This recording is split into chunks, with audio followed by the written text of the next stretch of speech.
तो what is the amino acids, anyone? Yes, हाँ आप बताने का प्रयास करेंगे। ठीक है, तो अमीनो एसिड्स के बारे में आज हम लोग पढ़ेंगे कि what is the amino acids. तो अमीनो एसिड वेरी सिंपल, अगर हम लोग बोलें कि they are the monomeric unit, they are the monomers of proteins. ठीक है, तो अमीनो एसिड्स क्या हैं? They are the monomers of proteins. अगर इनके नाम को ध्यान से देखो तो यहीं से आपको आंसर भी मिल जाएगा कि अमीनो एसिड्स क्या हैं। ऐसे ऑर्गेनिक केमिकल, ठीक है, ऐसे ऑर्गेनिक केमिकल्स जो कि कंटेन करते हैं या जिनमें पाया जाता है एक तो अमीनो ग्रुप, राइट, और एक एसिडिक ग्रुप। यहाँ पे अमीनो प्लस एसिड है तो एक अमीनो ग्रुप और दूसरा कौन सा होगा? Acidic group. तो यहाँ पे जो अमीनो ग्रुप है वो रिप्रेजेंट किया जाएगा बाय द NH2 और जो एसिडिक ग्रुप है उसको हम लोग बोलेंगे कार्बोक्सिलिक ग्रुप। ठीक है, तो अमीनो एसिड्स ऐसे केमिकल कंपाउंड हैं, ऑर्गेनिक केमिकल कंपाउंड हैं जो कि लिविंग बॉडी में पाए जाते हैं। ये बायोमॉलिक्यूल्स का पार्ट हैं, इनसे प्रोटीन का फॉर्मेशन होता है और इनमें एक अमीनो ग्रुप होगा और दूसरा क्या है? कार्बोक्सिल ग्रुप होगा। ऐसा नहीं केवल यही दोनों होंगे, इसके अलावा इनमें एक H ग्रुप होगा, इसके अलावा इनमें एक R ग्रुप होगा। अब R ग्रुप जो होगा वो वेरी करेगा। R group equal to H भी हो सकता है, R ग्रुप इक्वल टू केवल CH3 हो सकता है, R इक्वल टू CH2OH भी हो सकता है, वेरी करेगा। ये वेरिएबल है, जो साइड चेन होगी वो क्या होगी? वेरिएबल होगी। अब ये जो चारों ग्रुप हैं, ये चारों ग्रुप एक कार्बन के साथ लगे होते हैं। उस कार्बन को हम लोग क्या बोलते हैं? Alpha carbon. क्या बोलते हैं? Alpha carbon. एक सिंपल स्ट्रक्चर अगर हम लोग देखें अमीनो एसिड का, तो ये मान लो कार्बन हो गया और इधर दिखा देते हैं कार्बोक्सिल ग्रुप, ये हो गया NH2 ग्रुप, ये हो गया R ग्रुप और ये हो गया H ग्रुप। तो ये कार्बन जो हमारा है इसको बोलेंगे अल्फा कार्बन। तो यहाँ पे आप देखिए चार डिफरेंट ग्रुप अटैच्ड हैं। एक तो अमीनो ग्रुप हो गया, एक हो गया कार्बोक्सिल ग्रुप, एक हो गया H ग्रुप और एक हो गया R ग्रुप। यही वेरिएबल होगा। ठीक है, यही हो क्या होगा? वेरिएबल होगा। अगेन मैं फिर से बता रहा हूँ कि what is the amino acid. तो अमीनो एसिड्स बायोमॉलिक्यूल्स हैं, पहली बात, केमिकली ऑर्गेनिक केमिकल्स हैं और ये प्रोटीन फॉर्मेशन में इन्वॉल्व होते हैं, इसलिए इनको हम लोग मोनोमर्स ऑफ प्रोटीन्स भी कहते हैं। किसी भी अमीनो एसिड्स का सिंपल स्ट्रक्चर देखें तो उसमें आपको एक अमीनो ग्रुप मिलेगा, एक कार्बोक्सिल ग्रुप मिलेगा, एक H ग्रुप मिलेगा और एक R ग्रुप मिलेगा। अब ध्यान देने वाली बात क्या है कि जो R ग्रुप है वो वेरिएबल होगा, अलग अलग अमीनो एसिड में अलग अलग होगा, जब अभी आगे हम लोग टाइप्स देखेंगे। एक इंपॉर्टेंट पॉइंट और यहीं पे क्लियर कर देता हूं कि जो अमीनो एसिड होते हैं वो बेसिक और एसिडिक दोनों बिहेवियर शो करते हैं।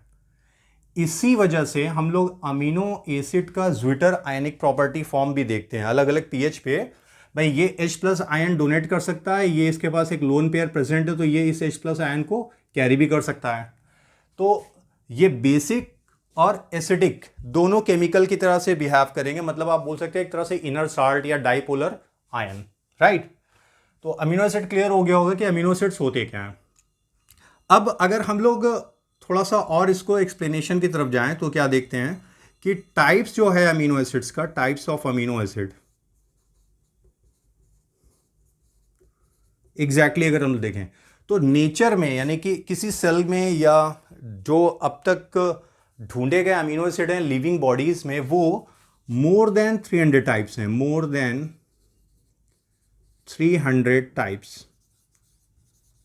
लेकिन ठीक है, लेकिन प्रोटीन फॉर्मेशन में केवल 20 या आप थोड़ा स्टैंडर्ड अगर जाके पढ़ेंगे तो 22 अमीनो एसिड्स इन्वॉल्व होते हैं, राइट। प्रोटीन फॉर्मेशन में कितने अमीनो एसिड इन्वॉल्व हो रहे हैं? 22 अमीनो एसिड। लेकिन एनसीईआरटी के अकॉर्डिंग अगर हम लोग चलें तो वहां पे आपको मिलेगा कि इस more than 300 types of amino acids में से ही केवल 20 types of amino acid protein synthesis में इन्वॉल्व होते हैं। ठीक है, कितने प्रकार के? केवल 20 टाइप्स के अमीनो एसिड्स।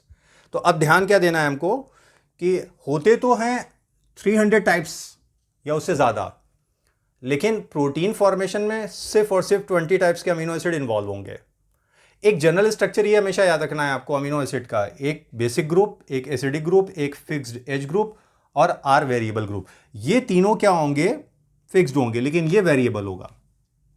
तो 20 टाइप्स के अमीनो एसिड्स की बात हम लोग कर रहे थे कि 20 टाइप्स के अमीनो एसिड्स होते हैं जो कि प्रोटीन सिंथेसिस में इन्वॉल्व होते हैं।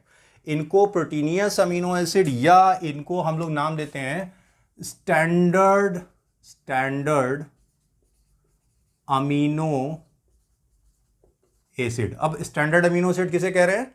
अभी बताया मैंने, ऐसे अमीनो एसिड जो कि प्रोटीन सिंथेसिस में है ना, जो कि प्रोटीन सिंथेसिस में इन्वॉल्व होते हैं, इनको हम लोग क्या बोलते हैं?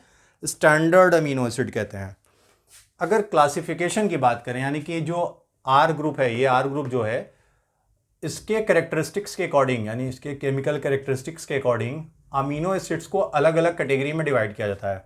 जैसे एसिडिक अमीनो एसिड है, बेसिक अमीनो एसिड हो जाएगा, न्यूट्रल अमीनो एसिड होगा, aromatic amino acids, alcoholic amino acid, sulphur containing amino acids. तो ये अलग अलग कैटेगरी होगी।